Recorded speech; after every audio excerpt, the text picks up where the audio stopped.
Introduction. Why emotional stability is rare, and why it matters most. People live their entire lives believing they are their emotions.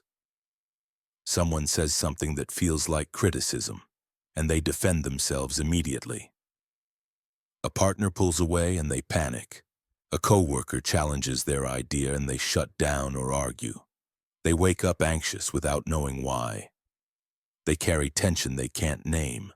They react before they think and then spend hours replaying what they wish they'd said instead. This is not weakness, this is normal. But normal is not the same as inevitable. Somewhere along the way, you were taught that feelings are facts. That urgency means truth. That if something triggers you, you must respond to it right now.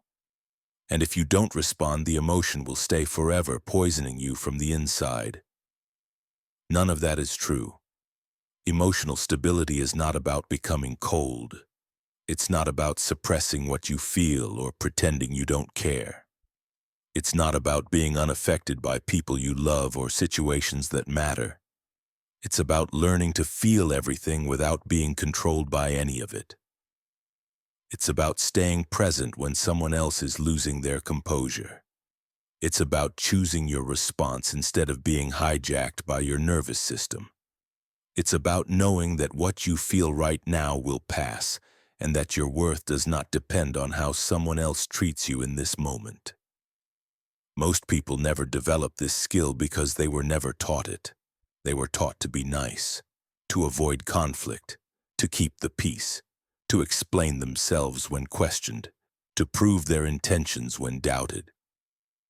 But they were never taught how to regulate their own internal state when the world around them becomes chaotic.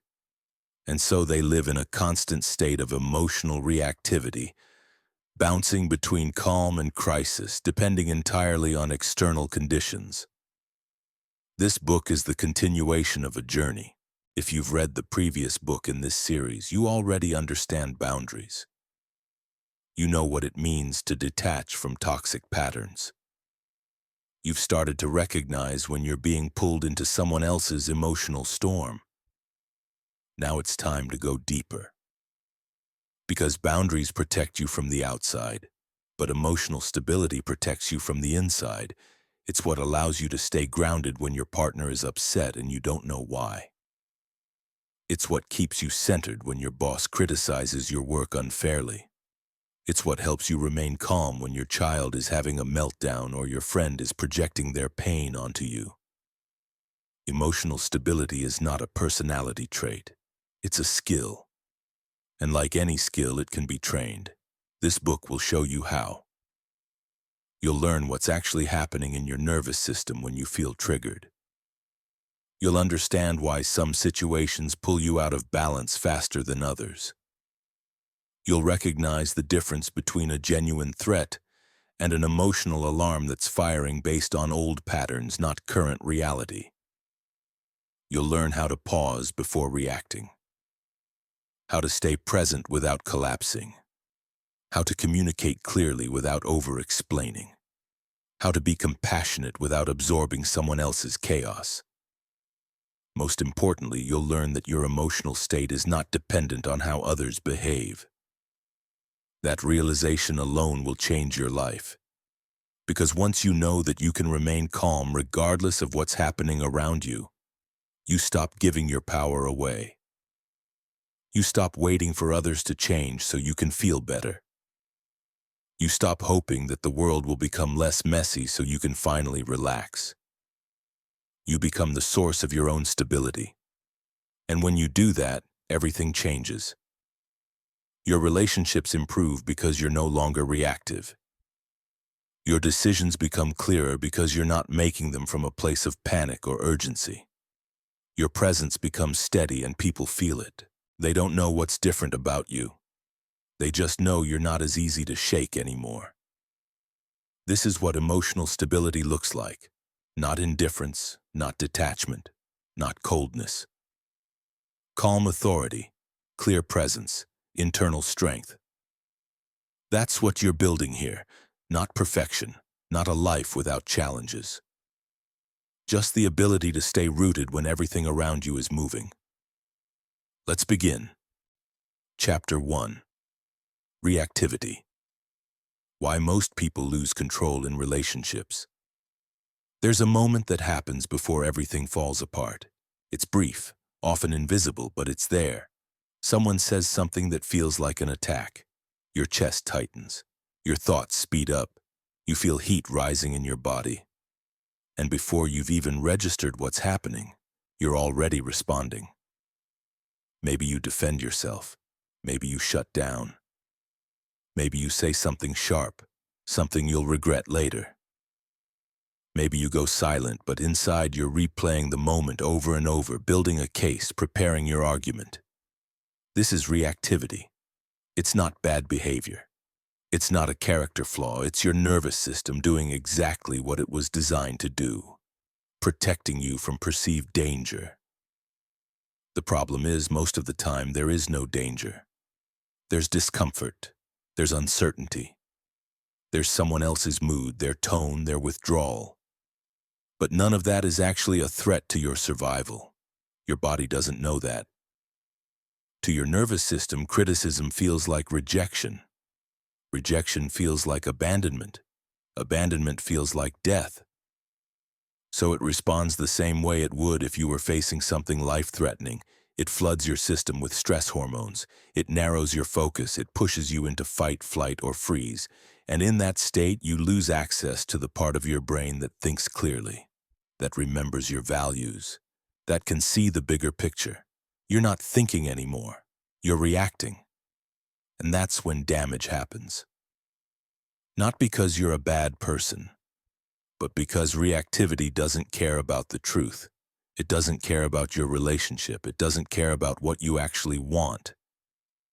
It only cares about making the discomfort stop right now. Most people spend their entire lives in this pattern. They react to their partner's tone. They react to their coworker's comment. They react to their parents' judgment. They react to silence, to distance, to anything that feels like it might mean something bad. And because they're always reacting, they're always exhausted. Because reactivity doesn't solve problems, it creates them. It turns a simple misunderstanding into a 3-day argument. It turns a moment of frustration into a rupture in trust. It turns your partner's bad day into evidence that they don't care about you anymore. Reactivity convinces you that urgency is the same thing as truth. It tells you that if you don't respond right now, something terrible will happen. That if you don't defend yourself immediately, you'll be misunderstood forever. That if you don't correct them, they'll keep hurting you. But none of that is true. The truth is, most things don't need an immediate response. Most misunderstandings don't need to be corrected in the heat of the moment. Most silence is not rejection. Most distance is not abandonment. Most frustration is not about you. But when you're reactive, you can't see that. You can only see the threat. And you respond to the threat, not to what's actually happening. Here's what reactivity looks like in real life. Your partner comes home from work and doesn't greet you the way they usually do. They seem distracted, distant. Immediately, your mind starts spinning. Are they upset with me? Did I do something wrong? Are they pulling away? Instead of asking a simple question, you start testing them. You make a comment to see how they respond. They don't respond the way you hoped, so now you're sure something's wrong. You feel hurt. You feel ignored. So you pull back too. You go quiet. You stop engaging. Now they notice. They ask if you're okay, and instead of saying what's really going on, you say, "I'm fine," in a tone that clearly says you're not. Now they're frustrated. You're hurt. And what started as someone having a long day has turned into a full conflict, all because reactivity convinced you that their mood was about you. Or this, you're in a meeting at work. You share an idea. A colleague challenges it, not aggressively, just offering a different perspective. But it feels like criticism. It feels like they're saying your idea is bad, that you're not smart enough, that you don't belong in this conversation, so you defend, you explain, you over-justify. Or maybe you go silent, shut down, and decide you're never speaking up again. Either way, you've made it about you, about your worth, about whether you're enough. When really it was just a conversation. This is what reactivity does. It takes neutral situations and turns them into emotional battlegrounds. It makes everything feel personal. It makes every tone of voice a signal. It makes every pause a threat. And the more reactive you are, the more unstable your relationships become. Because people can't relax around you. They have to manage their words, their tone, their timing, just to avoid triggering you. And eventually they stop trying. Not because they don't care, but because it's exhausting to walk on eggshells around someone who interprets everything as an attack. So here's the real question. Why does this happen? Why do smart, self-aware, emotionally intelligent people lose control in the moment? Because reactivity isn't about intelligence, it's about nervous system activation. When you feel triggered, your amygdala, the part of your brain responsible for detecting threats, takes over. It happens faster than conscious thought. It bypasses logic. It bypasses intention. And once your amygdala is activated, your prefrontal cortex, the part of your brain that regulates emotion and makes rational decisions, goes offline. You're literally not thinking clearly in that moment. You're operating from survival mode. And in survival mode, there are only three options: fight, flight, or freeze. Fight looks like defensiveness, arguing, blame, raising your voice, proving your point. Flight looks like shutting down, walking away, avoiding the conversation, pretending it didn't happen. Freeze looks like going silent, numbing out, disconnecting emotionally even though you're still physically present. None of these responses are conscious choices. They're automatic, hardwired, based on patterns you learned long before you even knew what emotional regulation was. And here's the hardest part. Most of the time, the person who triggered you has no idea. They're not thinking about you in the way you're thinking about them. They're not plotting to hurt you. They're not sending hidden messages through their tone or their silence. They're just human, distracted, tired, dealing with their own stress. But your nervous system doesn't care about their intentions. It only cares about what it perceives as a threat. And if your system has been conditioned to interpret distance as rejection, or silence as anger, or a different opinion as criticism, then that's what it will see, even when it's not there. This is why emotional stability is so rare, because most people don't know the difference between what they feel and what's actually happening. They think their emotional reaction is proof that something is wrong, that if they feel hurt, someone must have hurt them, that if they feel anxious, there must be something to be anxious about. But feelings are not facts. They're signals, and sometimes they're false alarms. Learning to recognize the difference between a real threat and a nervous system response is the first step toward emotional stability. Because once you can see reactivity for what it is, you can start to interrupt it. You can start to pause before you respond. You can start to ask yourself, is this true, or is this my fear talking? You can start to notice the sensations in your body before they take over your behavior. And that small pause, that brief moment of awareness, is where everything changes. Because in that pause, you get to choose. You're no longer a passenger in your own emotional experience. You're no longer at the mercy of your triggers.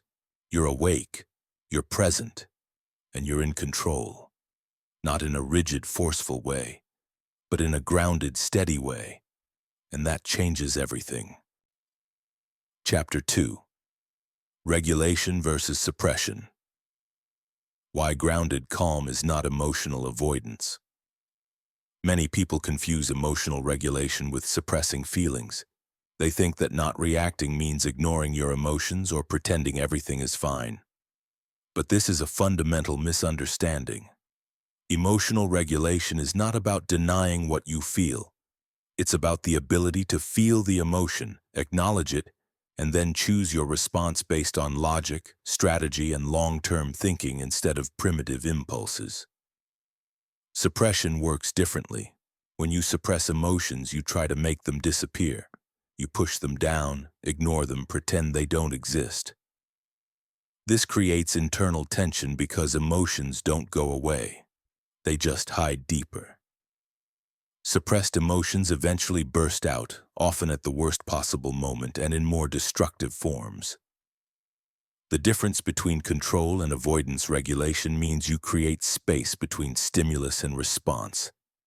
In that space lives your power, the ability to choose how to respond. You might feel angry, but you choose to speak calmly. You might feel anxious, but you choose to take action anyway.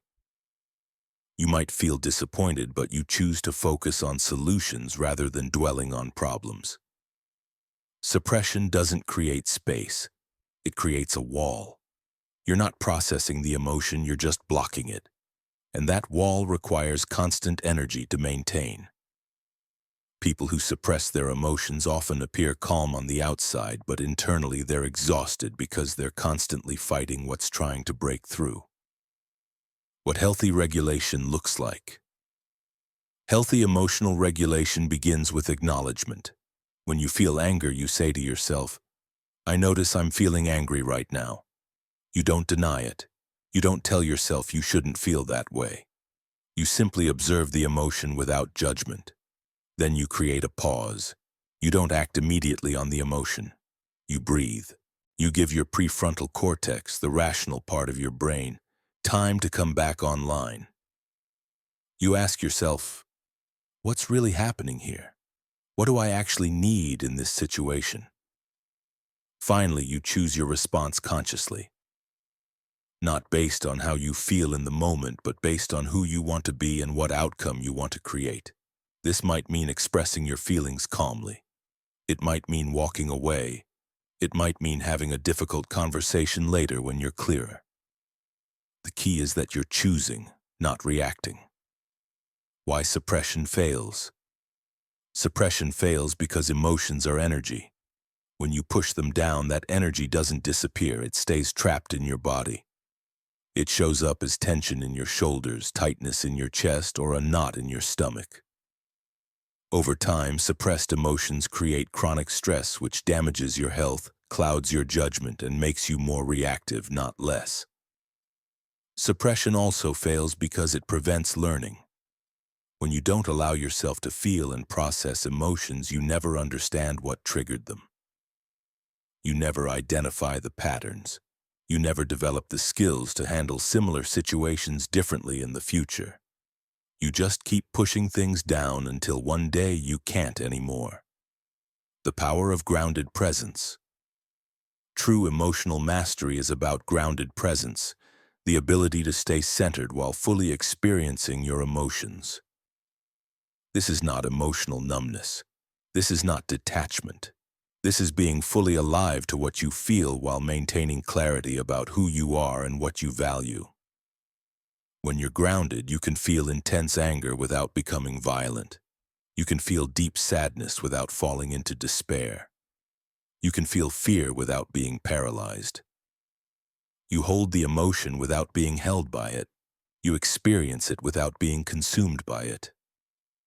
This grounded state comes from practice. It comes from repeatedly choosing to pause, breathe, and observe rather than immediately react. It comes from building the neural pathways that support conscious choice over automatic response. And it comes from understanding that your emotions are information, not instructions. Moving forward, the goal is not to become emotionless. The goal is to become emotionally intelligent, to recognize what you feel, understand why you feel it, and choose how to express it in ways that align with your values and support your long-term well-being. This is regulation, not suppression. This is strength, not avoidance. This is the path to genuine emotional freedom. Chapter 3. The Pause Protocol, your first line of defense. The most powerful technique for preventing emotional hijacking is also the simplest. It's called the Pause Protocol, and it's your first line of defense against reactive behavior. The Pause Protocol is based on a simple principle. Between stimulus and response, there is a space. In that space lies your power to choose your response, and in that choice lies your growth and your freedom. Most people react automatically. Something happens and they immediately respond based on their emotional state. Someone criticizes them and they defend themselves. Someone cuts them off in traffic and they honk their horn aggressively. Someone disagrees with them and they argue back. This automatic reactivity is what keeps them trapped in emotional cycles and gives other people control over their emotional state. The pause protocol breaks this automatic pattern. It creates space between what happens to you and how you respond. In that space, you regain your power. You remember that you have choices. You reconnect with your values and your goals. You allow your prefrontal cortex to come back online so you can respond from wisdom rather than emotion. The breath pause. The first level of the pause protocol is the breath pause. When you notice emotional activation, you immediately take 3 deep, slow breaths. This is not just a relaxation technique, though it does help calm your nervous system. More importantly, it's a pattern interrupt. It breaks the automatic connection between trigger and reaction. Here's how to do the breath pause effectively. Inhale slowly through your nose for a count of 4. Hold the breath for a count of 4. Exhale slowly through your mouth for a count of 6. The longer exhale activates your parasympathetic nervous system, which is responsible for the body's rest and digest response. This counteracts the fight or flight activation of emotional hijacking. While you're breathing, focus entirely on the physical sensation of the breath. Feel the air entering your nostrils, filling your lungs, and leaving your body. This mindful focus prevents your mind from spinning stories about what just happened or what you should do next. It anchors you in the present moment and gives your rational brain time to come back online. The physical pause. The second level is the physical pause. If 3 breaths aren't enough to regain your composure, you implement a physical pause. This might mean excusing yourself from a conversation, taking a walk around the block, or simply changing your physical position. Movement helps metabolize the stress hormones that flood your system during emotional activation. The physical pause is particularly important in heated conversations or confrontational situations. When you feel your anger rising, when you notice yourself wanting to say something hurtful or defensive, that's your cue to create physical space. You might say something like, "I need a moment to think about this," or "Let me take a short break and come back to this conversation." Many people resist the physical pause because they think it makes them look weak or because they don't want to give the other person the last word. But the physical pause is actually a sign of strength. It shows that you're in control of yourself and that you're committed to handling the situation effectively rather than just venting your emotions. The time pause. The third level is the time pause. For more intense emotional reactions or complex situations, you might need hours or even days to fully process your feelings and determine the best response. The time pause prevents you from making decisions or having conversations while you're still emotionally activated. During a time pause, you might tell someone, "This is important to me and I want to give it the consideration it deserves. Can we continue this conversation tomorrow?" Or you might simply wait before responding to an email or text message that triggered you. The time pause ensures that your responses come from a place of clarity rather than reactivity. Building your pause reflex. The key to making the pause protocol effective is practicing it before you need it. Most people only try to pause when they're already highly activated, and by then it's much harder to interrupt the emotional hijacking process. Instead, practice pausing during low-level irritations, when someone takes a long time at the grocery store checkout, when you're stuck in traffic, when you receive a mildly annoying email. Use these situations to strengthen your pause reflex. The more you practice pausing during minor irritations, the more automatic it becomes during major provocations. You're literally rewiring your brain to choose pause over reaction. You're creating new neural pathways that prioritize conscious choice over automatic response. It's also important to understand that the pause protocol is not about suppressing your emotions or pretending everything is fine. During the pause, you acknowledge your feelings without being controlled by them. You might say to yourself, "I notice I'm feeling angry right now," or "I can feel frustration rising in my body." This acknowledgement validates your emotional experience while maintaining your ability to choose how to respond. The pause protocol also gives you time to remember your bigger picture goals. In the heat of the moment, it's easy to forget what's really important to you. You might value maintaining good relationships, but when you're angry, all you want to do is prove you're right. You might value your reputation for being professional, but when you're frustrated, you're tempted to send a sarcastic email. The pause helps you reconnect with your values so your responses align with who you want to be rather than how you feel in the moment. When you consistently practice the pause protocol, you develop the capacity to respond to life rather than react to it. You become someone who can be counted on to stay calm under pressure, to think clearly in difficult situations, and to make choices that align with your deepest values. Chapter 4. The Reframe Revolution. Changing your internal story. The way you interpret what happens to you determines how you feel about it. Two people can experience the exact same situation and have completely different emotional reactions based on how they frame the experience in their minds. This is why reframing is one of the most powerful tools for emotional control. When you change your internal story about what's happening, you change your emotional response. Most people don't realize they're constantly telling themselves stories about other people's behavior. Someone doesn't return their phone call and they tell themselves a story that the person is rude or doesn't care about them. A coworker takes credit for their idea and they tell themselves a story that the coworker is trying to sabotage them. Their spouse forgets to do something they asked and they tell themselves a story that their spouse doesn't respect them. These internal stories feel like facts, but they're actually interpretations. And since they're interpretations, they can be changed.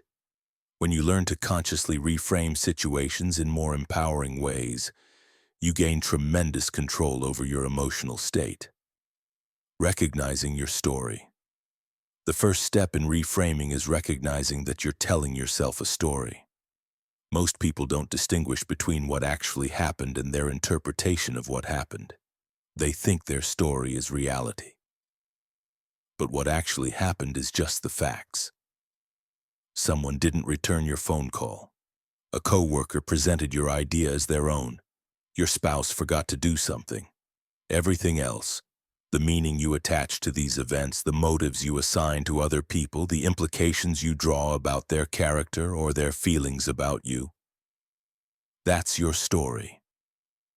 Once you recognize that you're telling yourself a story, you can consciously choose a better one. A story that serves you rather than one that makes you suffer. A story that empowers you rather than one that makes you a victim. A story that opens up possibilities rather than one that closes them down. Practical reframing examples. Let me give you some examples of how this works in practice. Your boss gives you critical feedback on a project.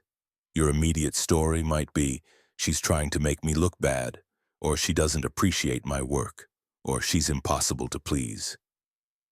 These stories generate feelings of anger, resentment, and frustration. But you could reframe the situation completely. Alternative story 1. "She's trying to help me improve my skills and advance in my career." This story generates feelings of gratitude and motivation. Alternative story 2. "She has high standards because this project is important to the company's success."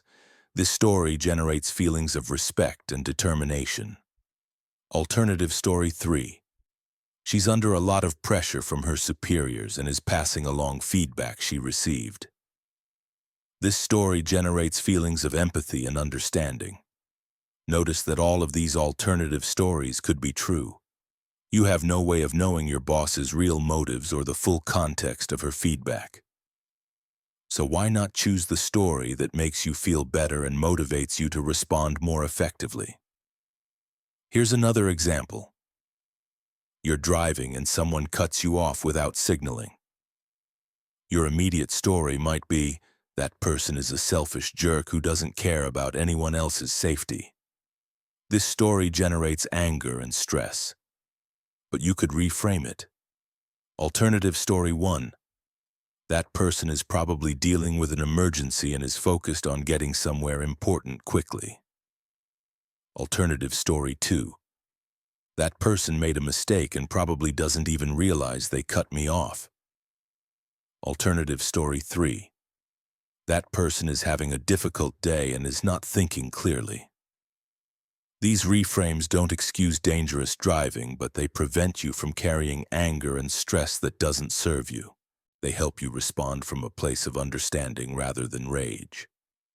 The 5 powerful reframing techniques. The key to effective reframing is finding alternative stories that are both plausible and empowering.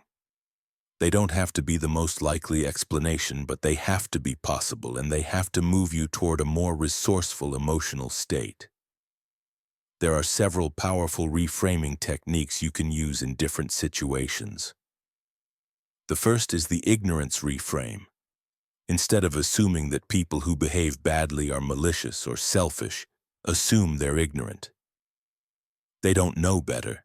They haven't been taught better social skills or emotional intelligence. They're doing the best they can with their current level of awareness.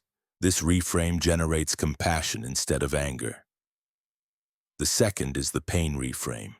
Instead of assuming that difficult people are trying to hurt you, assume they're in pain themselves. Hurt people hurt people. People who are rude, aggressive, or inconsiderate are usually dealing with their own stress, insecurity, or emotional wounds. This doesn't excuse their behavior, but it helps you respond with empathy rather than defensiveness. The third is the learning reframe. Instead of seeing difficult situations as problems or attacks, see them as opportunities to practice your emotional regulation skills. Every challenging person is a teacher helping you become stronger and more skilled. Every frustrating situation is a chance to prove to yourself that you can stay calm and composed no matter what happens around you. The fourth is the temporary reframe. Instead of seeing someone's bad mood or difficult behavior as a permanent characteristic, see it as a temporary state. Everyone has bad days. Everyone deals with stress and challenges that can affect their behavior. The person who's rude to you today might be kind and helpful tomorrow. This reframe prevents you from writing people off based on limited interactions. The fifth is the growth reframe. Instead of seeing criticism or feedback as attacks on your character, see them as information that can help you improve. Even if the feedback is delivered poorly or motivated by someone else's agenda, there might still be valuable insights you can extract. This reframe turns potential sources of anger into opportunities for development. Training your brain to reframe. Reframing takes practice because your brain is wired to notice threats and problems. Your survival instincts make you quick to interpret ambiguous situations negatively. But with conscious effort, you can train your brain to look for alternative explanations and more empowering stories. The goal is not to become naive or to excuse genuinely harmful behavior. Some people do act with malicious intent. Some situations are genuinely unfair or problematic. But even in these cases, the most empowering response usually comes from framing the situation in a way that preserves your emotional equilibrium and positions you to respond effectively. When you master reframing, you realize that very few things that happen to you are inherently good or bad.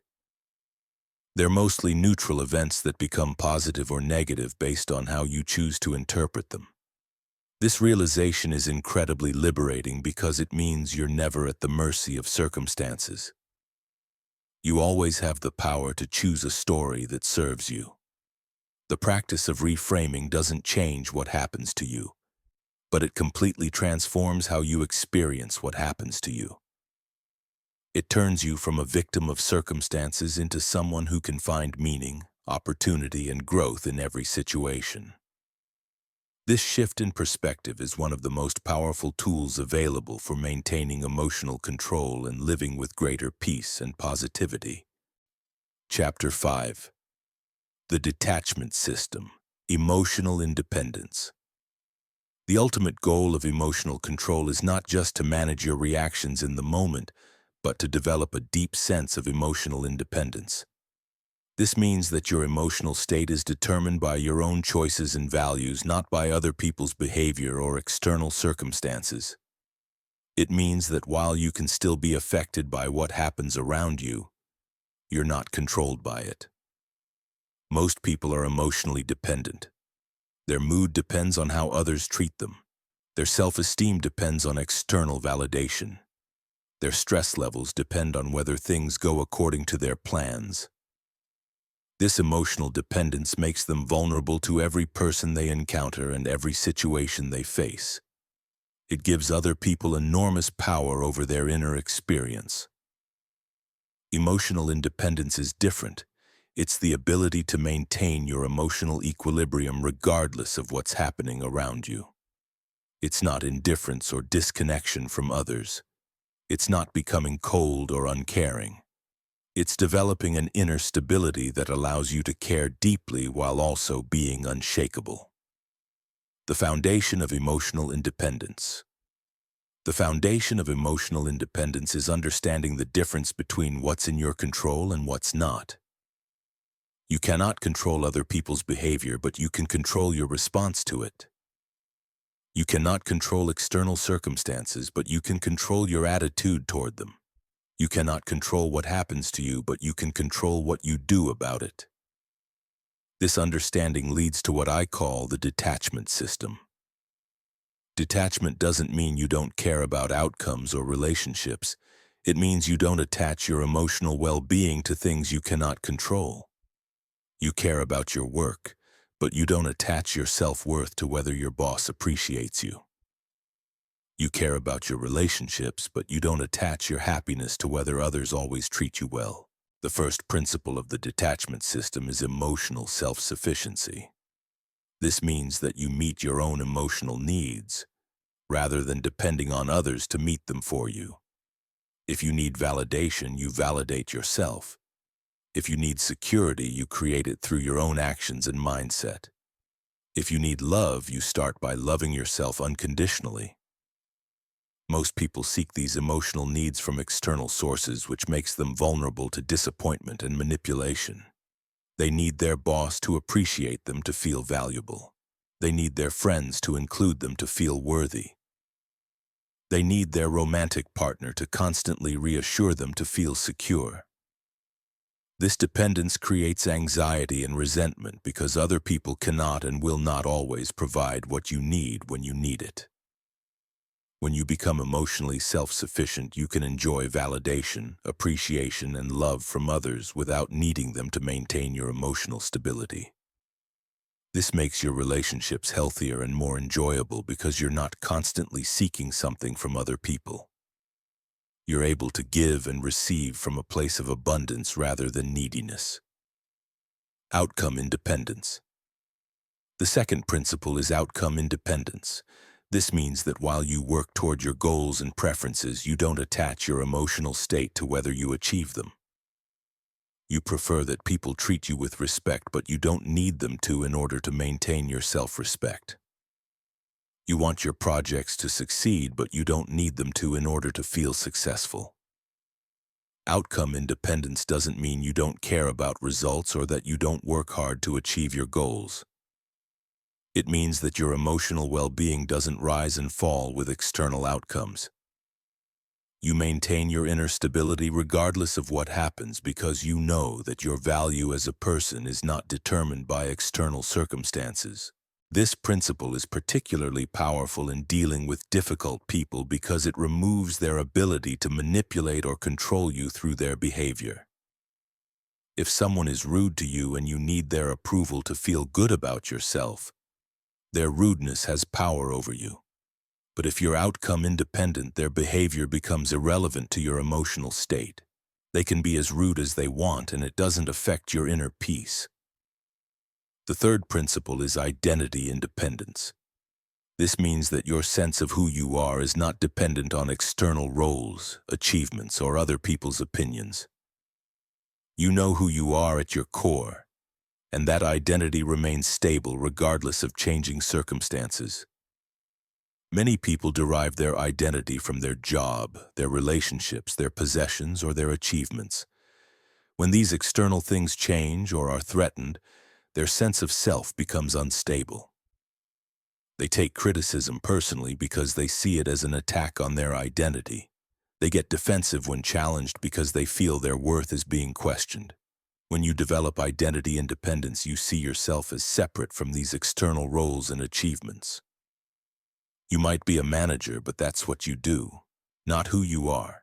You might be successful, but that's your current situation, not your essential identity. This separation allows you to receive feedback, face challenges, and deal with difficult people without feeling like your core self is under attack. Boundary mastery. The fourth principle is boundary mastery.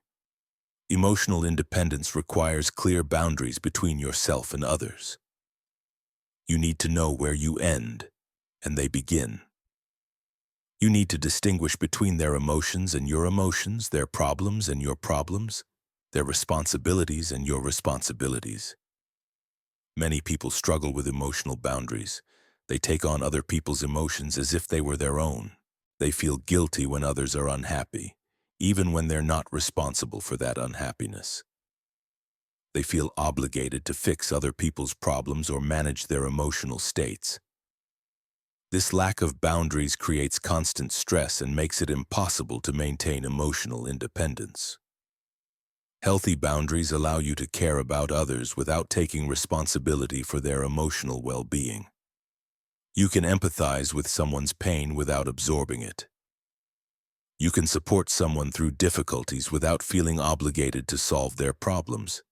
You can maintain your own emotional equilibrium while still being present and compassionate with others.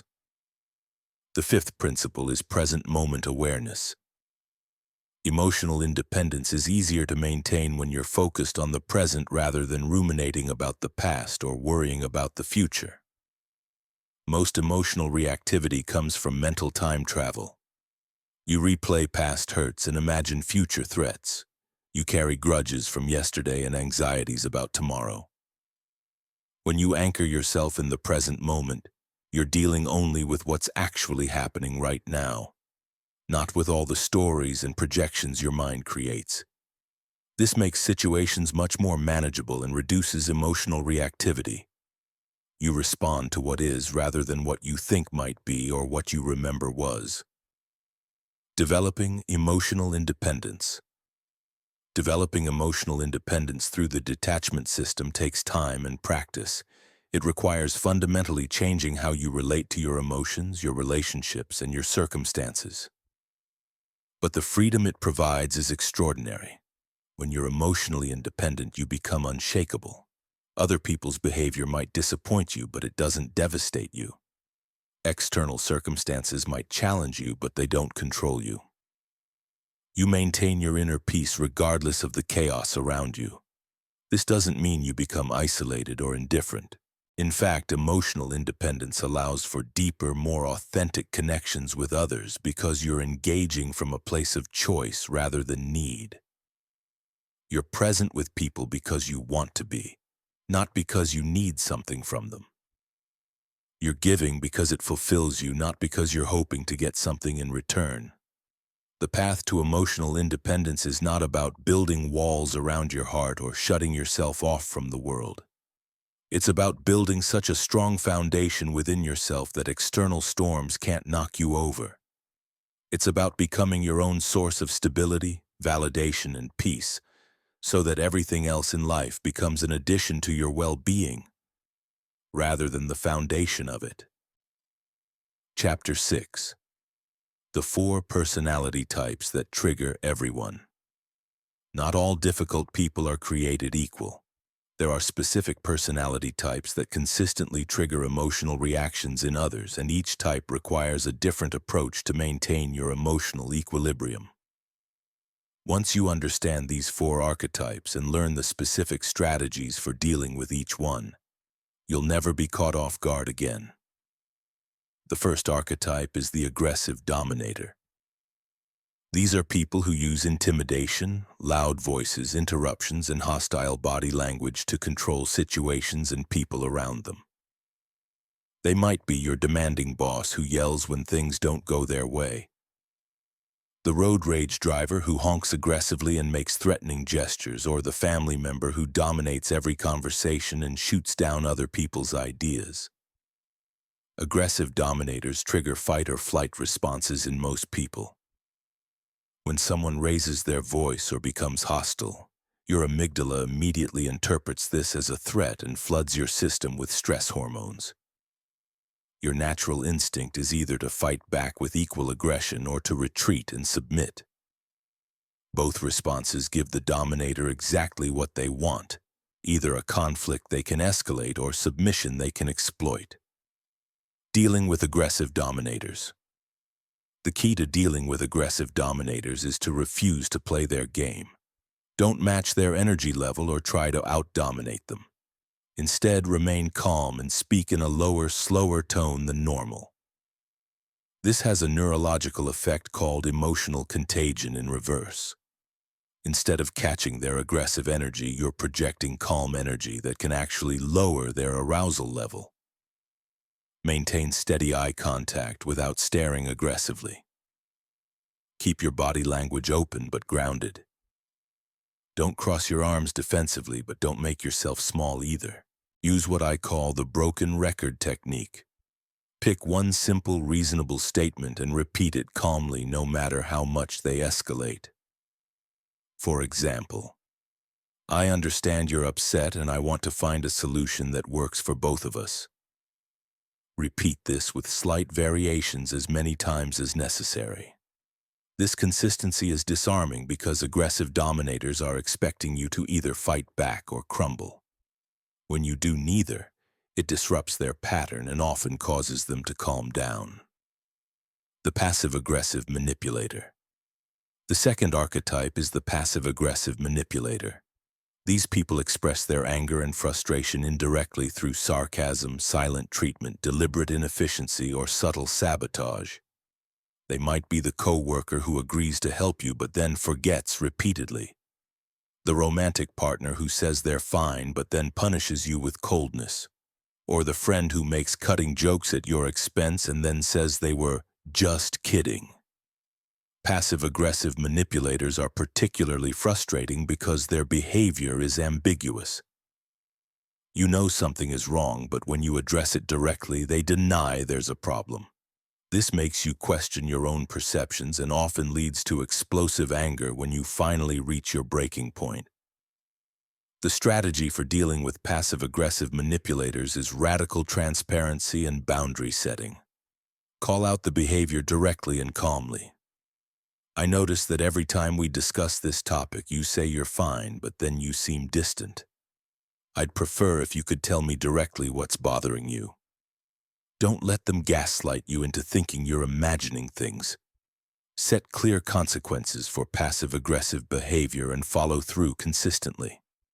If someone says they'll do something but repeatedly forgets, stop relying on them and find alternative solutions. Don't reward their manipulation with emotional reactions or by trying harder to please them. This only reinforces the behavior. The emotional vampire. The third archetype is the emotional vampire. These are people who constantly complain, dramatize minor problems, seek attention through crisis, and drain the energy of everyone around them. They might be the co-worker who has a new crisis every day, the friend who calls constantly to vent about the same problems without ever taking advice, or the family member who turns every gathering into a therapy session about their latest tragedy. Emotional vampires trigger 2 problematic responses in most people. Either you become their unpaid therapist, constantly trying to fix their problems and manage their emotions, or you become frustrated and judgmental about their constant negativity. Both responses drain your energy and emotional reserves. The approach for emotional vampires is compassionate detachment. You can care about their well-being without taking responsibility for their emotional state. Set time limits for conversations. I have 15 minutes to talk and then I need to get back to work. Don't try to solve their problems or give advice unless they specifically ask for it, and even then limit yourself to 1 or 2 suggestions. Use the broken record technique again, but this time to redirect the conversation. That sounds challenging, and I hope you find a solution. I need to focus on something else right now. Practice emotional boundaries by not absorbing their negative energy. You can listen without taking on their emotions as your own. Remember that you cannot save them from their own patterns, and attempting to do so will only exhaust you while enabling their behavior. The narcissistic attention seeker. The 4th archetype is the narcissistic attention seeker. These people need to be the center of attention at all times. They interrupt others, monopolize conversations, exaggerate their achievements, and become hostile when they're not getting enough focus. They might be the colleague who takes credit for team accomplishments, the acquaintance who turns every story you tell into a bigger story about themselves, or the social media friend who constantly posts dramatic updates designed to generate sympathy or admiration. Narcissistic attention seekers trigger frustration because they seem oblivious to social norms and other people's needs. You want to call them out, correct their exaggerations, or find ways to get recognition for your own contributions. These responses often backfire because they provide the attention and drama that narcissistic people crave. The strategy for dealing with narcissistic attention seekers is strategic disengagement. Don't compete for attention or try to correct their stories. Instead, give them brief, polite acknowledgement and then redirect your attention elsewhere. That's interesting, John. Then turn to someone else or change the subject. Don't feed their need for drama by getting upset or arguing with them. This only gives them more material and energy to work with. In group settings, focus on connecting with other people rather than trying to manage the narcissistic person's behavior. Often others are as frustrated as you are and will appreciate your leadership in redirecting the group's energy. Understanding the patterns. Understanding these 4 archetypes helps you realize that difficult behavior is usually not personal. Aggressive dominators have learned that intimidation gets them what they want. Passive-aggressive manipulators have learned that direct confrontation is dangerous, so they express anger indirectly. Emotional vampires have learned that crisis and drama get them attention and support. Narcissistic attention seekers have learned that they need to be the center of attention to feel valuable. None of these patterns are really about you. They're coping mechanisms that these people developed based on their own experiences and psychological needs. When you understand the underlying pattern, you can respond to the pattern rather than reacting to the specific behavior. This keeps you calm and strategic rather than emotional and reactive. The key is recognizing which archetype you're dealing with and implementing the appropriate strategy. With practice, you'll be able to identify these personality types quickly and respond effectively without getting emotionally triggered. You'll maintain your composure, protect your energy, and handle difficult people with the skill and confidence of someone who truly understands human behavior. Chapter 7. The Social Intelligence Decoder, Reading Beyond Words. Most people focus only on what others say, but the real communication happens below the surface. Body language, tone of voice, facial expressions, and energy levels communicate far more than words ever do. When you learn to read these subtle signals, you gain tremendous power over social situations because you can see what's really happening beneath the surface conversation. Understanding social intelligence starts with recognizing that all human behavior serves a purpose. When someone acts in a way that seems irrational or frustrating, They're usually trying to meet a psychological need. They might need to feel important, safe, understood, or in control. When you can identify the underlying need driving someone's behavior, you can respond to the need rather than the behavior, which is far more effective. Reading emotional states through physical cues. The first level of social intelligence is reading emotional states through physical cues. When people are stressed, anxious, or upset, their bodies reveal it even when their words don't. Stress shows up as increased muscle tension, particularly in the shoulders, jaw, and hands. Anxious people often display self-soothing behaviors like touching their face, playing with their hair, or fidgeting with objects. Angry people show micro-expressions of tension around their eyes and mouth, even when they're trying to appear calm. Learning to spot these physical signs gives you a huge advantage because you can adjust your approach before someone's emotions escalate. If you notice that someone is becoming tense during a conversation, you can lower your voice, slow down your speech, or suggest taking a break. This prevents conflicts before they start and helps people feel more comfortable around you. The second level is understanding personality-driven behavior patterns. Some people are naturally more introverted and need time to process information before responding. Others are extroverted and think out loud, sometimes saying things they don't really mean. Some people are detail-oriented and need thorough explanations, while others are big-picture thinkers who get impatient with too much information. When you can quickly assess someone's personality style, you can adapt your communication approach to match their preferences. With introverted people, give them space to think and don't pressure them for immediate responses.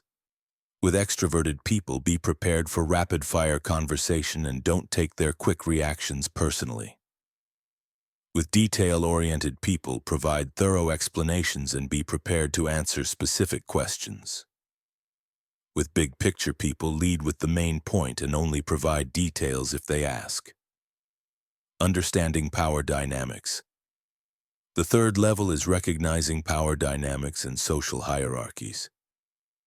Every social interaction involves some element of status and power, even if it's subtle. People signal their perceived status through posture, eye contact, voice tone, and the amount of space they take up. Understanding these dynamics helps you navigate social situations more effectively. High-status individuals typically display open body language, make direct eye contact, speak with confident voice tones, and take up more physical space.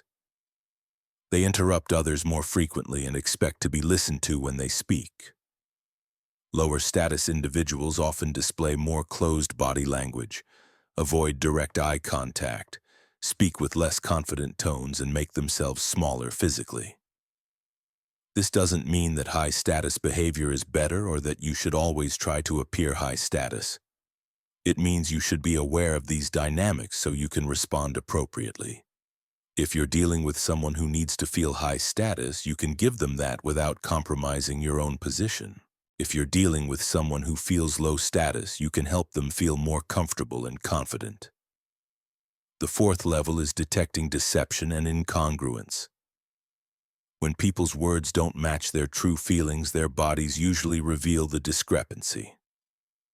Someone might say they're fine while their facial expression shows distress.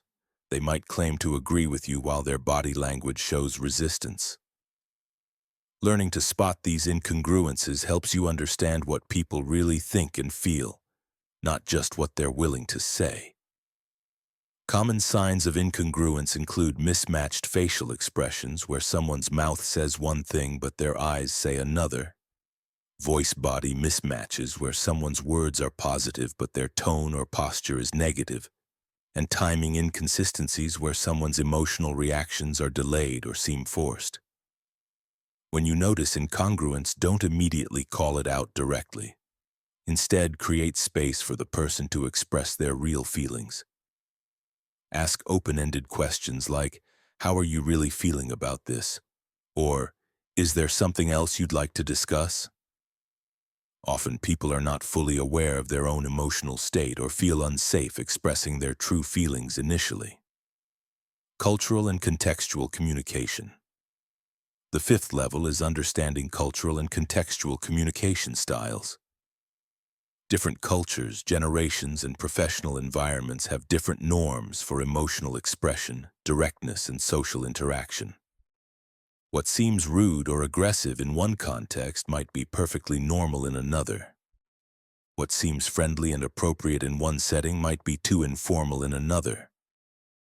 Developing cultural sensitivity helps you avoid misinterpreting others' behavior and prevents you from triggering negative reactions unintentionally. Before judging someone's communication style, consider their background and the context you're operating in. What might seem like disrespect could be a cultural difference in communication style. What might appear to be coldness could be professional appropriateness. The key to using social intelligence effectively is to gather information without making judgments. Observe what you see and hear without immediately deciding what it means about the person's character or intentions. Look for patterns over time rather than making conclusions based on single interactions. Use your observations to guide your responses, not to judge or manipulate others. Social intelligence also requires emotional regulation on your part. When you can see what's really happening in social interactions, you might notice manipulation, insecurity, or negative intentions that others miss. It's tempting to feel superior or to use this information to your advantage. But effective social intelligence is about creating better interactions for everyone, not about gaining power over others. Practical applications. Let me give you a practical example of how this works. Imagine you're in a meeting and you notice that one of your colleagues is sitting with crossed arms, avoiding eye contact and giving very brief responses. Most people would interpret this as hostility or disinterest. But with social intelligence, you might recognize several other possibilities. They might be feeling cold in the air-conditioned room and crossing their arms for warmth. They might be introverted and overwhelmed by the group energy. They might be processing complex information and need time to think before contributing. They might be dealing with personal stress that has nothing to do with the meeting. Instead of taking their behavior personally or assuming the worst, you might say something like, "I notice we haven't heard from you yet on this topic. Would it help to have a few minutes to think it over before we continue?" This response acknowledges their state without judging it, gives them permission to participate in a way that works for them, and creates psychological safety in the group. This is the power of social intelligence. It allows you to respond to what's actually happening rather than to your assumptions about what's happening. It helps you navigate complex social situations with grace and effectiveness. It enables you to connect with people on a deeper level because you're attuned to their actual needs and feelings, not just their words. When you develop strong social intelligence, people feel understood and valued around you, even if they can't articulate why. You become someone others trust and seek out because you have the rare ability to see beneath the surface and respond with wisdom and compassion. This skill, combined with the emotional mastery techniques you've learned, makes you virtually unshakable in any social or professional situation. In Chapter 8, the Conflict Transformation Method. Conflict is inevitable in human relationships, but suffering through conflict is optional. Most people approach conflict as a battle to be won or lost, but this mindset guarantees that someone will be hurt and relationships will be damaged. The conflict transformation method reframes conflict as an opportunity for deeper understanding, stronger relationships, and personal growth.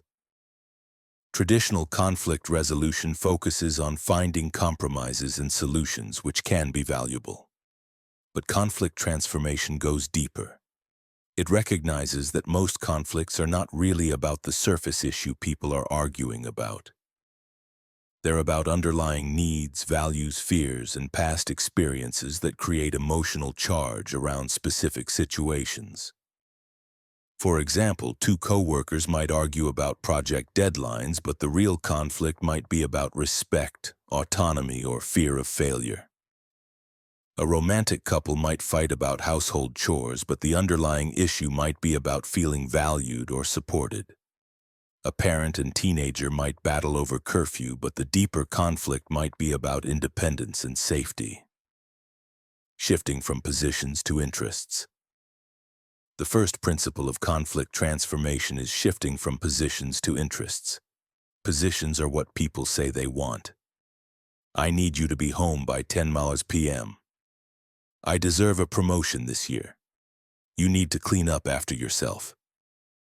Interests are the underlying needs and concerns that drive these positions. Safety, recognition, respect, fairness, autonomy. When you focus on interests rather than positions, you often discover that people's underlying needs are not in conflict at all. The parent wants their teenager to be safe, and the teenager wants to be trusted and have freedom. Both needs can be met through creative solutions that rigid position-taking would never reveal. To identify interests, ask questions that go beneath the surface demands. Instead of arguing about what someone wants, explore why they want it. Help me understand what's most important to you about this. What would need to happen for you to feel good about this situation? What are you most concerned about? The second principle is emotional validation before problem solving. Most people try to solve conflicts by immediately jumping into negotiations and compromises, but this approach fails when people are emotionally activated. When someone feels angry, hurt, or misunderstood, their rational problem-solving abilities are compromised. They need emotional acknowledgement before they can engage in productive dialogue. Emotional validation doesn't mean you agree with someone's position or behavior. It means you acknowledge their feelings and show that you understand their experience. I can see that you're really frustrated about this. It sounds like you're feeling unheard. I understand that this situation is really important to you. Validation has a powerful calming effect because it meets people's fundamental need to be understood. When people feel heard and acknowledged, their defensive reactions often decrease dramatically. They become more open to hearing your perspective and more willing to work toward mutually beneficial solutions. Collaborative exploration. The third principle is collaborative exploration rather than adversarial debate. Traditional conflict approaches involve each side presenting their case and trying to convince the other side they're wrong. This creates a win-lose dynamic where someone has to be right and someone has to be wrong. Collaborative exploration treats conflict as a shared puzzle to solve together. Use language that emphasizes partnership rather than opposition. Instead of "you always interrupt me," try "I've noticed we both get excited and sometimes talk over each other. How can we make sure we both get heard?" Instead of "your idea won't work because," try "I'm having some concerns about that approach. Can we explore some alternatives together?" Ask questions that invite exploration rather than questions that put people on the defensive. "What would make this work better for you?" is more collaborative than "why don't you just do it the right way?" "What am I missing about your perspective?" is more open than "how can you possibly think that?" The fourth principle is taking responsibility for your own contribution to the conflict. Most people focus entirely on what the other person did wrong and what they need to change. But every conflict involves at least two people, and everyone contributes something to the dynamic. Taking ownership of your part, even if you believe the other person is more wrong, dramatically changes the energy of the interaction. This doesn't mean accepting blame for things you didn't do or apologizing for having needs and boundaries. It means acknowledging ways you might have contributed to misunderstandings, escalated emotions, or made the situation more difficult. "I realize I didn't communicate clearly about my expectations. I can see how my tone might have come across as dismissive. I should have brought this up sooner instead of letting it build up.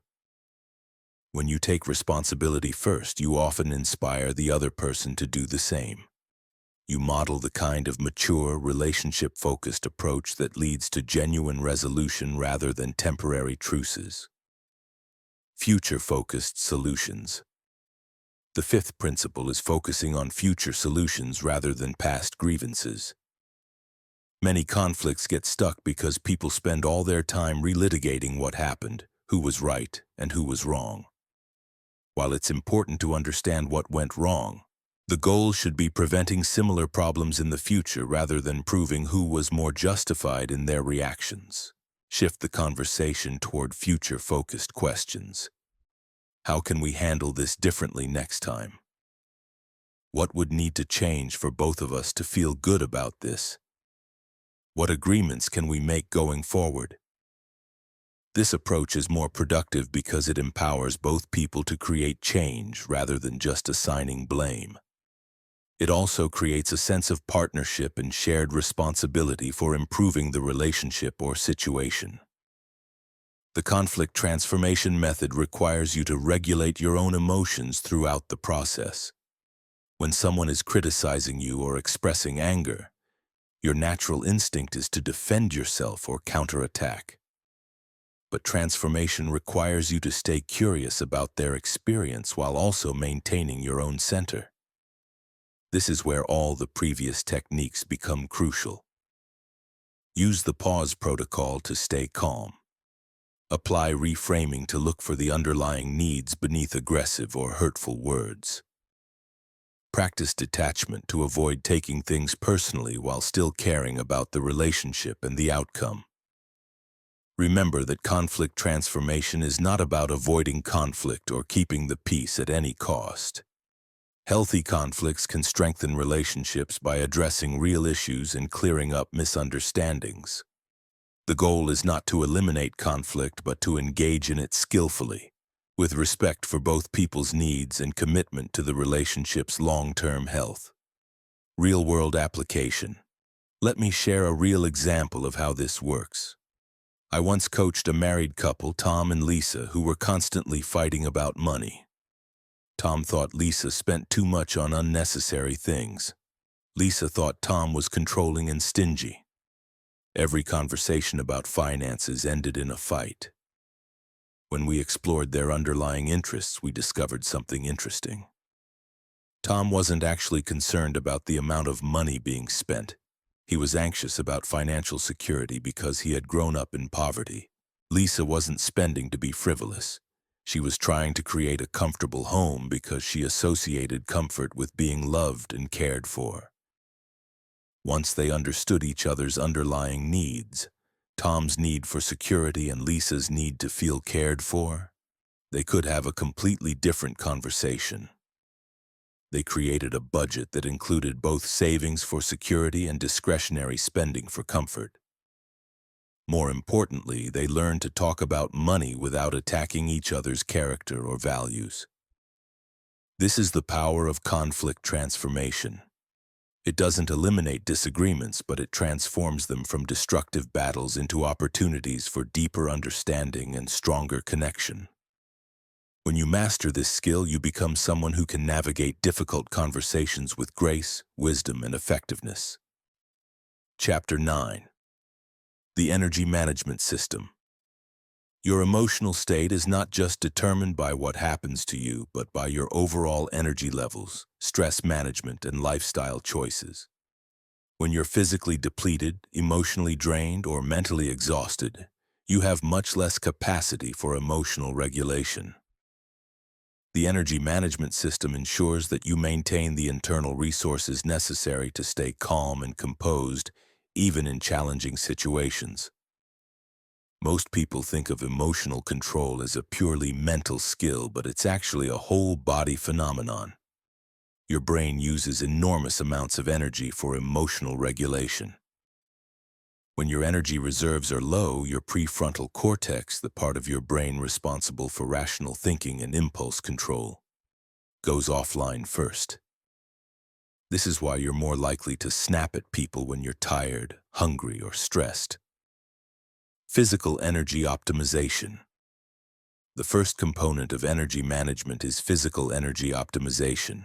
This includes the obvious factors like adequate sleep, proper nutrition, and regular exercise, but it also includes less obvious factors like breathing patterns, posture, and environmental stressors. Sleep deprivation has a devastating effect on emotional regulation. When you don't get enough quality sleep, your amygdala becomes hyperactive while your prefrontal cortex becomes sluggish. This combination makes you more likely to perceive threats where none exist and less able to control your reactions to those perceived threats. Even one night of poor sleep can significantly impair your ability to handle difficult people and stressful situations.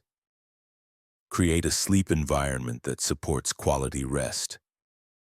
Keep your bedroom cool, dark, and quiet. Avoid screens for at least an hour before bedtime because blue light disrupts your natural sleep hormones. Establish a consistent sleep schedule even on weekends to regulate your circadian rhythms. If you struggle with racing thoughts at bedtime, keep a notebook next to your bed and write down anything you're worried about or need to remember. This helps clear your mind for sleep.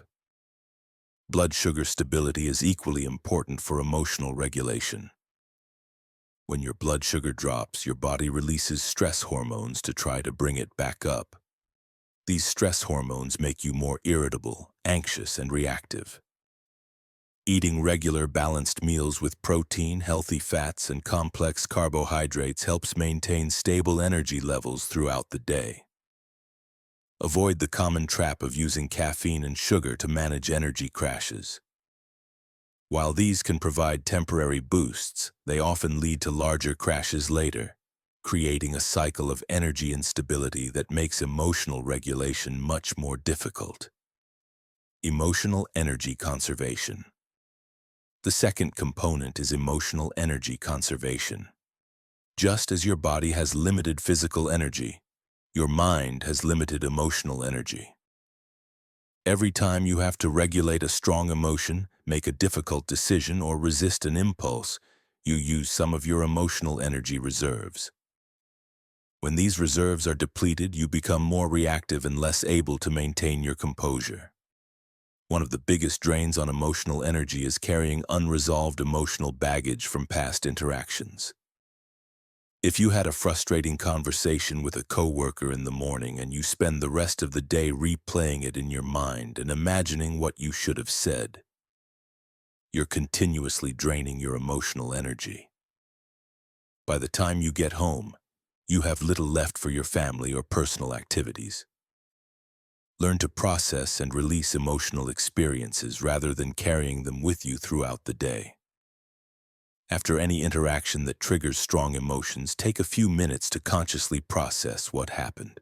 Acknowledge your feelings without judgment. I'm feeling frustrated because that conversation didn't go the way I hoped. Then consciously choose to let it go. I did my best in that situation, and I'll handle it differently if it comes up again. Attention management. The third component is attention management. Your attention is a finite resource, and where you focus your attention dramatically affects your emotional state. If you spend your mental energy focusing on things that frustrate, worry, or annoy you, you'll feel frustrated, worried, and annoyed. If you consciously direct your attention toward things that inspire, energize, or calm you, you'll feel more positive and resilient. Most people allow their attention to be hijacked by whatever is loudest, most urgent, or most emotionally charged. They start their day by checking news and social media, filling their minds with information designed to trigger strong emotional reactions. They spend their time at work focused on problems, complaints, and stressful deadlines. They end their day by consuming entertainment that's designed to be dramatic and emotionally stimulating. This pattern of attention management is exhausting and makes emotional regulation much more difficult. Instead, consciously choose what deserves your mental energy. Start your day with activities that center and energize you, whether that's meditation, exercise, reading something inspiring, or simply sitting quietly with your coffee. Throughout the day, regularly redirect your attention away from drama and negativity toward things that support your well-being and goals. Environment management. The fourth component is environment management. Your physical and social environment has a profound impact on your emotional state and your ability to regulate your emotions. Cluttered, noisy, or chaotic environments create low-level stress that depletes your regulatory resources. Toxic relationships and negative social dynamics do the same thing. Take inventory of your environmental stressors and eliminate as many as possible.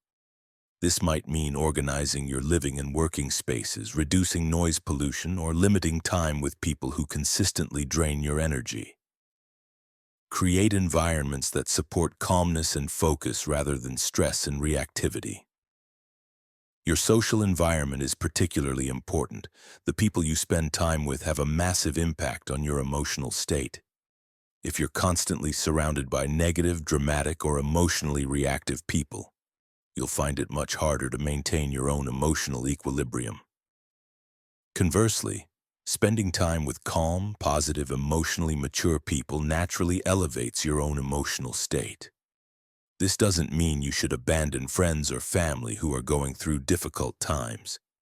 It means being strategic about how much time and energy you invest in relationships that consistently drain rather than nourish you.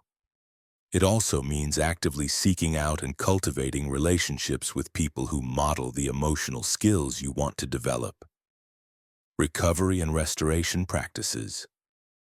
The fifth component is recovery and restoration practices. Just as athletes need recovery time between workouts to maintain peak performance, you need regular practices that restore your emotional and mental energy. This doesn't just mean relaxation, though that's important. It means activities that actively replenish your resources and strengthen your capacity for emotional regulation. Different people find restoration through different activities. Some people restore through solitude and quiet activities like reading, walking in nature, or creative pursuits. Others restore through social connection and shared activities.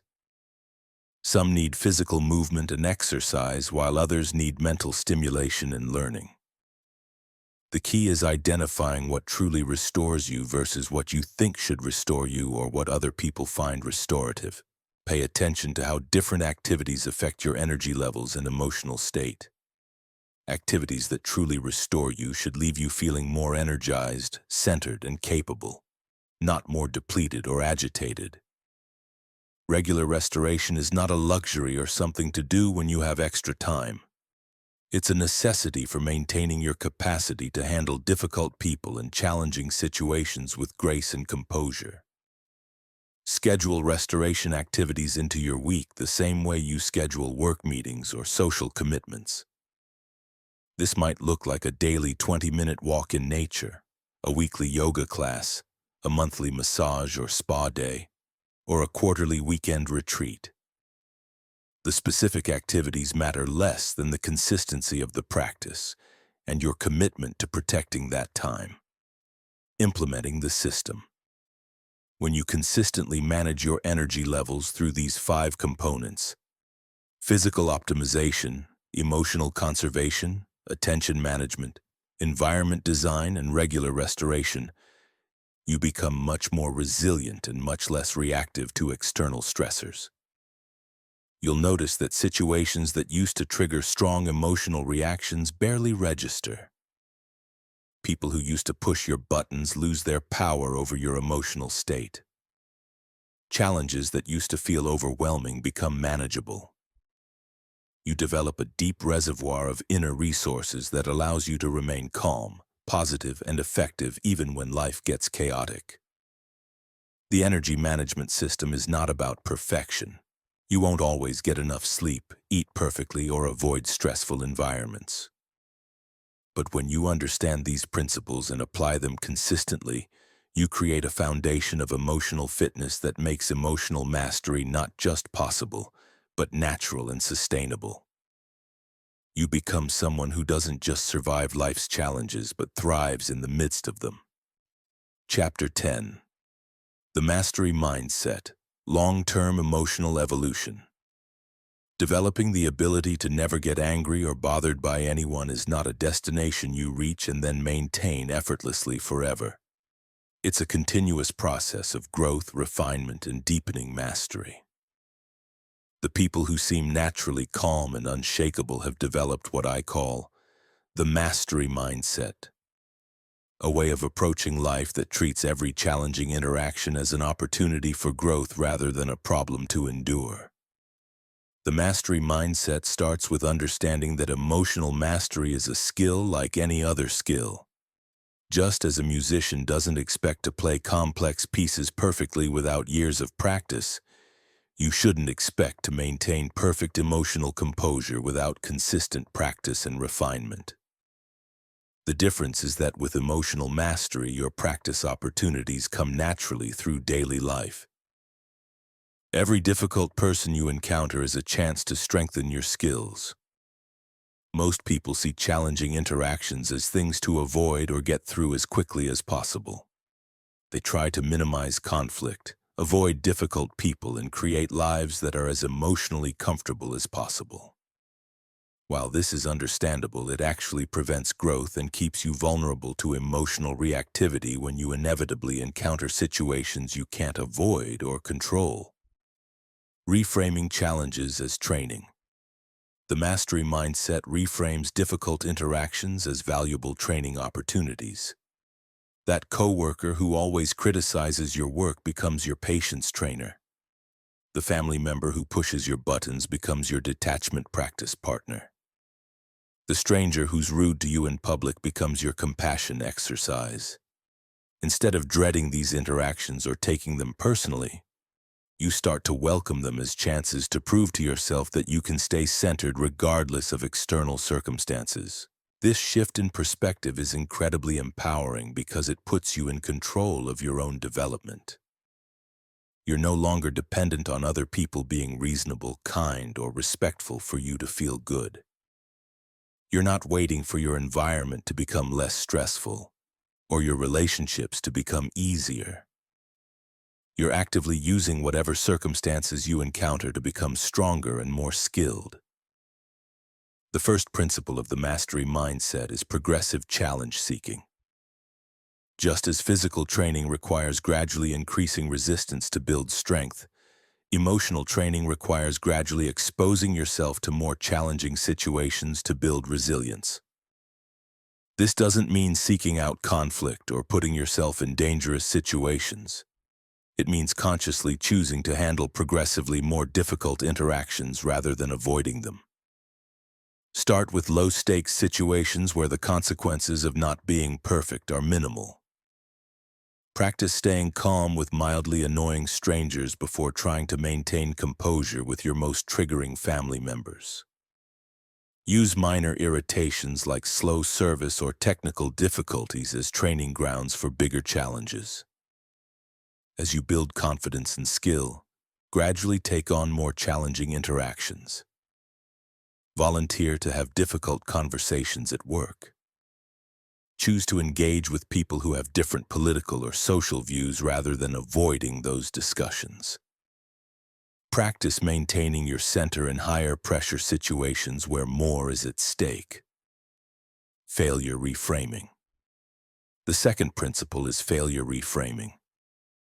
In the mastery mindset, there are no failures, only data. Every time you react emotionally, lose your temper, or get bothered by someone, you gain valuable information about your current skill level and areas that need more development. Instead of judging yourself for not being perfect, you analyze what happened and use that information to improve your approach next time. Ask yourself specific questions after challenging interactions. What was the trigger that caused me to lose my composure? What physical sensations did I notice before I became reactive? What story did I tell myself about the other person's behavior? What technique could I have used differently? What would I do if the same situation happened again? This analytical approach prevents you from getting stuck in cycles of guilt, self-criticism, or resignation. Instead of, "I'm just not good at staying calm," You think I need more practice with the pause protocol when someone interrupts me repeatedly. Instead of, that person made me so angry, you think I need to work on not taking criticism personally when I'm already stressed. Pattern recognition and adaptation. The third principle is pattern recognition and adaptation. As you develop more experience with emotional regulation, you'll start to notice patterns in your reactions and in other people's behavior. You'll recognize your most common triggers, identify the early warning signs of emotional activation, and predict which techniques work best in different situations. This pattern recognition allows you to become proactive rather than reactive. You can prepare for challenging interactions by mentally rehearsing your desired responses. You can recognize potentially difficult situations early and implement preventive strategies. You can adapt your approach based on the specific person and context rather than using the same techniques in every situation. For example, you might notice that you're most reactive to criticism when you're tired, so you make sure to get adequate sleep before important meetings. You might recognize that certain family members always bring up controversial topics at gatherings, so you prepare neutral responses in advance. You might realize that you handle interruptions better when you're standing rather than sitting, so you adjust your physical position before difficult conversations. Teaching and mentoring others. The fourth principle is teaching and mentoring others. One of the most powerful ways to deepen your own mastery is to help others develop their emotional regulation skills. When you teach someone else how to stay calm under pressure or how to handle difficult people, you reinforce your own learning and often discover new insights about the techniques you've been practicing. This doesn't mean becoming a formal teacher or coach, though you might choose to do that eventually. It means being the calming presence in your family, workplace, or social circle. It means modeling emotional regulation for others and gently helping them when they're struggling with reactive patterns. It means sharing techniques that have worked for you when people ask for advice. Teaching others also keeps you accountable to your own standards. It's much harder to justify reactive behavior when you've been advising others to stay calm and composed. You become more conscious of your own emotional state because you know others are watching and learning from your example. Continuous learning and refinement. The fifth principle is continuous learning and refinement. The mastery mindset involves staying curious and open to new approaches rather than thinking you've learned everything you need to know. Emotional regulation is a deep and complex skill with many layers and subtleties. There are always new situations to navigate, new techniques to try, and deeper levels of mastery to achieve. Read books about psychology, neuroscience, and communication. Study wisdom traditions that have been developing emotional mastery techniques for thousands of years. Learn from people who demonstrate exceptional emotional regulation in their professional or personal lives. Stay curious about what makes people tick and how different approaches might work in different contexts. The mastery mindset also involves regular self-reflection and assessment. Periodically evaluate your progress. Identify areas where you've grown and set new challenges for yourself. Celebrate your improvements while remaining honest about areas that still need work. Adjust your practices based on what you've learned about yourself and what's working best for your personality and lifestyle. Remember that mastery is not about becoming emotionless or perfectly controlled. It's about developing such skill and awareness that you can choose your responses consciously rather than being hijacked by automatic reactions. It's about becoming so comfortable with your own emotional landscape that nothing external can permanently disturb your inner peace. The journey never ends. The journey of emotional mastery doesn't have a finish line. There's no point where you've arrived and can stop practicing. But this isn't discouraging, it's liberating. It means that no matter how skilled you become, there's always room to grow deeper, understand more fully, and respond more wisely. As your practice deepens, these techniques become more automatic. You find yourself naturally taking deep breaths when you feel stressed, reframing challenging situations without conscious effort, and maintaining perspective during conflicts without having to remind yourself to do so. At the mastery level, emotional regulation becomes part of who you are rather than something you do. You don't stay calm because you're using a technique. You stay calm because emotional stability is now your natural state. You don't reframe negative situations because you've learned that's helpful. You automatically see situations from multiple perspectives because your mind has been trained to think that way. This is when emotional mastery transforms from a set of tools you use to an identity you embody. You become someone who is genuinely unshakable, not because nothing bothers you, but because you have absolute confidence in your ability to handle whatever does arise.